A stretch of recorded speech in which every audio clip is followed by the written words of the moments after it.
আসসালামু আলাইকুম। আজকে আমরা তাপবিদ্যুৎ এলাকা সম্পর্কে আপনাদেরকে কিছু ধারণা দেওয়ার চেষ্টা করবো ইনশাল্লাহ। এটা আসলে আমাদের বাড়ির পাশে হওয়ায় আমরা প্রতিনিয়ত এখানে যাতায়াত করি।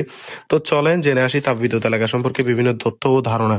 এখানে দেখতে পাচ্ছেন একটা উঁচু ট্যাঙ্ক, যেটা পানি সরবরাহ করা হয় তাপবিদ্যুতের যতগুলো ঘর বাড়ি আছে সবগুলোতে। আমরা আসলে গিয়েছিলাম বিকাল টাইমে, কিন্তু এখানে দেখতে পাচ্ছি স্কাউট দলের একটা ট্রেনিং চলতেছে। এখন আমরা যে জায়গাটাতে অবস্থান করছি এটা স্কুলের পেছনের সাইড। স্কুলটির নাম চট্টগ্রাম বিদ্যুৎ কেন্দ্র মাধ্যমিক বিদ্যালয়। এখানে ক্লাস 1 থেকে শুরু করে ক্লাস 10 পর্যন্ত সব ক্লাসে কিন্তু আছে। এটা স্কুলের পেছনে একটি ক্লাব রয়েছে, যেখানে বিভিন্ন অনুষ্ঠান অনুষ্ঠিত হয়ে থাকে।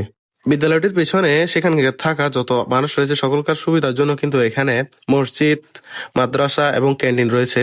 এখানে দেখতে পাচ্ছেন যে এলাকাটা, এটা একটা মসজিদ এরিয়া, এবং এখানে মাদ্রাসা এবং মসজিদ দুটাই কিন্তু উভয় পাশে রয়েছে।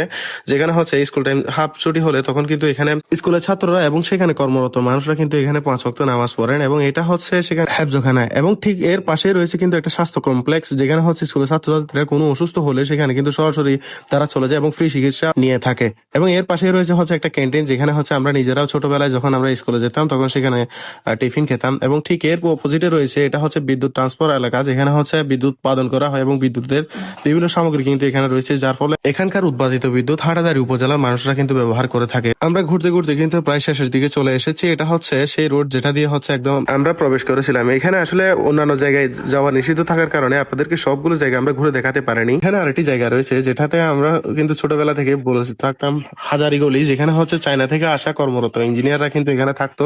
এবং আমরা যাওয়ার পর সেখানে দেখি একটা অনুষ্ঠানের জন্য প্রস্তুতি নেওয়া হচ্ছে। সেখানে প্যান্ডেলও টাকা হয়েছে, সম্ভবত হিন্দুদের ধর্মীয় যে কোনো অনুষ্ঠান। তো এটা আমাদের সেই শহীদ মিনার, এর সামনে রয়েছে স্কুল মাঠ, স্কুল প্রাঙ্গণ, যেখানে স্কাউট টিমরা কিন্তু প্রশিক্ষণ নিচ্ছে। আমি প্রায় দীর্ঘ 9 বছর এই স্কুলটিতে পড়েছেন। আপনি যদি এই স্কুলে পড়ে থাকেন অবশ্যই একটু কমেন্ট করে জানিয়ে দিবেন কোন জায়গা থেকে আমাদের আজকের ভিডিওটি দেখছেন। আপনাদের সহযোগিতা পেলে ইনশাল্লাহ চেষ্টা করবো প্রতিনিয়ত এই রাউজান এবং রাঙ্গুনিয়া অথবা চট্টগ্রামের যে কোনো জায়গা সম্পর্কে তথ্যবহুল ভিডিও দিতে।